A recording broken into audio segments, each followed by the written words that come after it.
So, Phil, we are going to hear from the president today. What should we expect?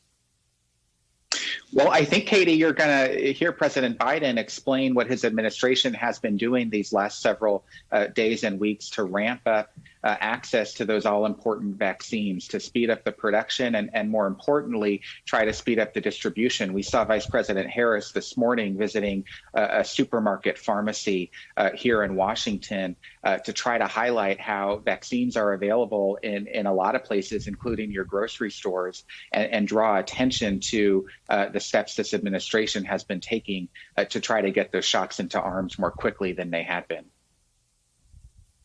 Dr. Hotez, when we're looking at these new variants that are emerging in this new study from Caltech, which again has not been peer reviewed, how worried should we be?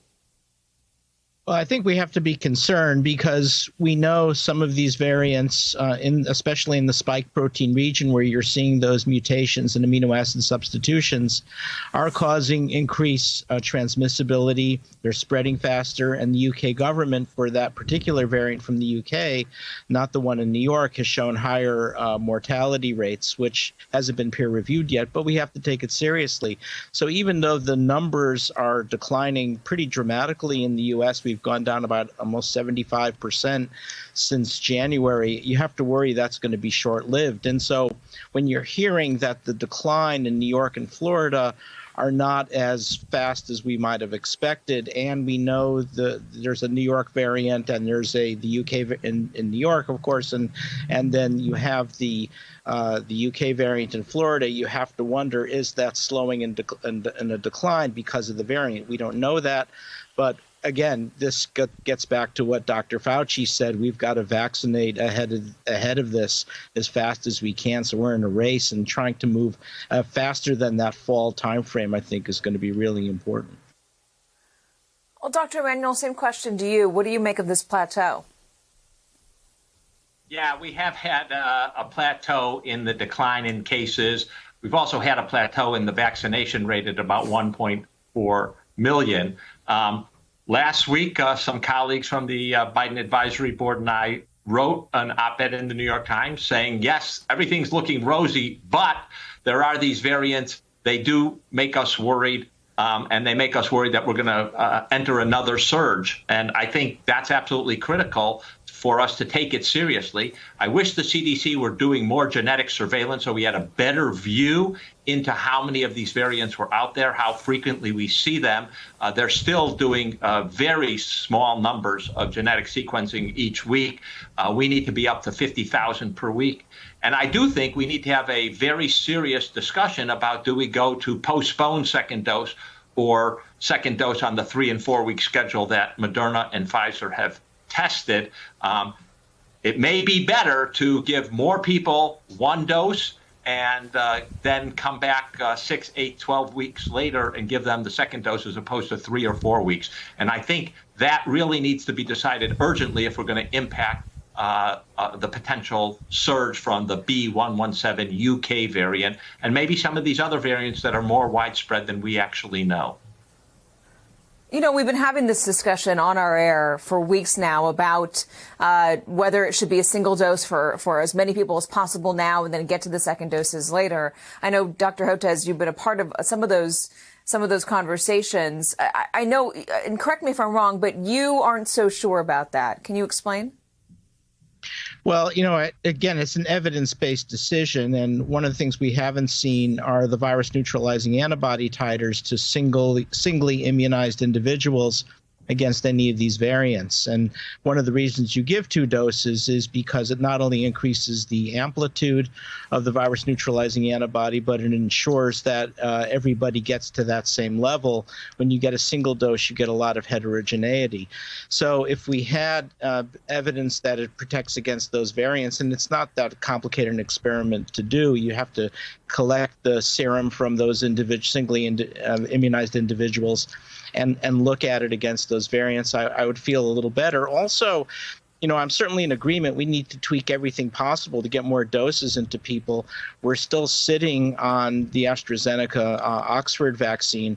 Some tell me there's tens of millions of doses. Maybe Zeke knows better. But, and if that's the case, it's already been released by the European Medicine Agency. It's been released by the WHO. Is that another lever we can pull and push? So I'm all for doing whatever it takes to vaccinate the American people if we know that it's going to work against these new variants. Well, So Zeke, one what thing I about would the say in AstraZeneca response, vaccine?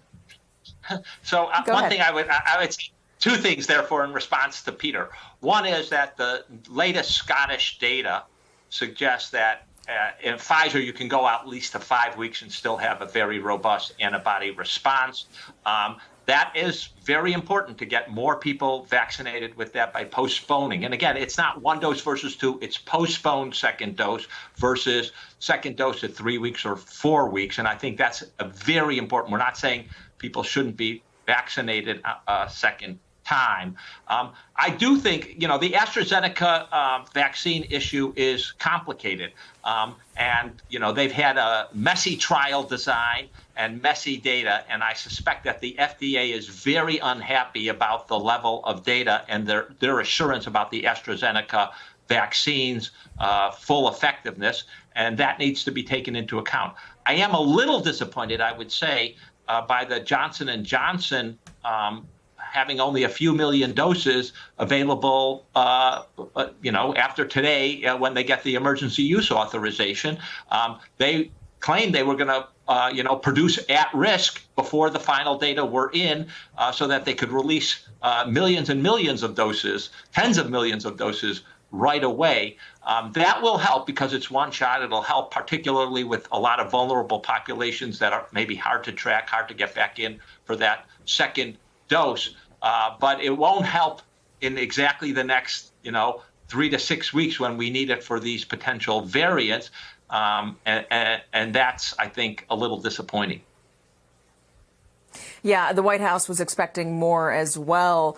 Phil, when we're looking at the vaccine that is available, what can you tell us about how the White House is feeling about what is out there and how they feel about AstraZeneca, how they feel about what J&J is able to deliver, and how confident they are that they're going to be able to increase supply for the rest of the country to get ahead of these new variants, which we seem to be learning about a new one almost every day, if not week. Yeah, well, as Dr. Emanuel was just referring to, they're not pleased that there are not more doses from these new vaccines that are available out there. And frankly, they came in January 20th, surprised to see how far behind the U.S. government was in the vaccine rollout plan. Remember, the Trump administration had called this Operation Warp Speed with a promise to get this vaccine out quickly and fast all around the country. The Biden folks came in and realized there wasn't the plan that was promised and have been trying to play catch up ever since. And so they feel like they finally got their feet under them. They're hitting that 50 million doses mark that they're going to be marking this afternoon and with the event with President Biden. But obviously that's not enough to be vaccinating the people who really need it here in this country. And so it's, pedal to the metal to try to get these vaccines rolling out. Hey, thanks for watching our YouTube channel. You should know that you can follow today's top stories and breaking news and catch up on your favorite MSNBC shows all in one place. Download the NBC News app today.